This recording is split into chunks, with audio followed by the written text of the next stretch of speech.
carats really, so this is a cat. And why does a cat resemble carats?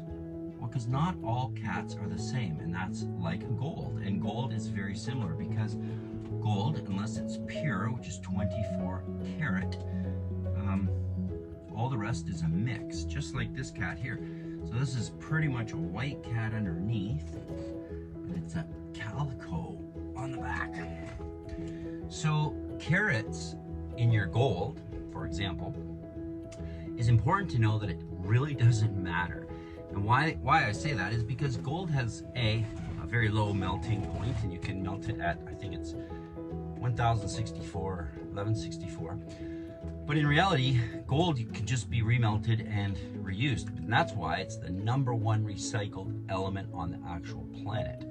So when it comes to the carat of your gold, that also doesn't matter. Now, gold legally only starts at 10 karat. So 10 karat gold is basically 10 parts over 24. So if you divide 24 by 10, you'll get 41%. So it's 41% pure. 14 karat, for example, is 58% pure. 18, 75, 22 is 91, and right to 24, which is pure gold. It's pure gold. And gold is just AU79 on the element table, and it's actually just an element of gold, and it's found on the planet. There's only 3 Olympic-sized swimming pools of gold on the whole planet, believe it or not, which is pretty rare. And it's the same gold we've mined and are just using forever. So there's about, I think they estimate we've mined 80%, and there's still 20% left of the gold.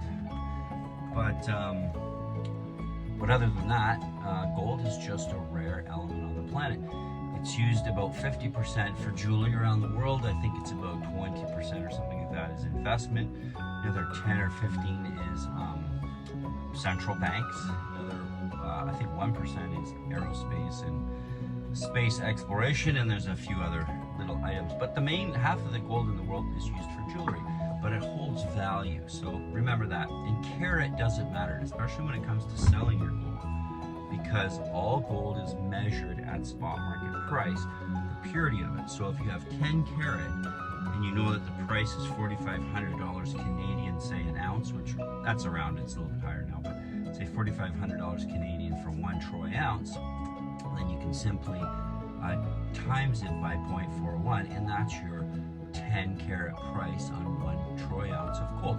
So that's the true value of your 10 karat, and then you can just discount a little bit when you go to sell it. So carats, really know it, understand it. It's not complex, it's just a multiple into 24. 24 is pure, 0 is nothing, and everything in between is just a multiple.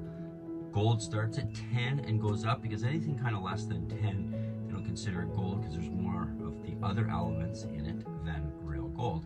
So, you know, gold has to have a percent, which is 10 karat in Canada. European, it's 9, some there's 8 karat, but Canada's 10 and up.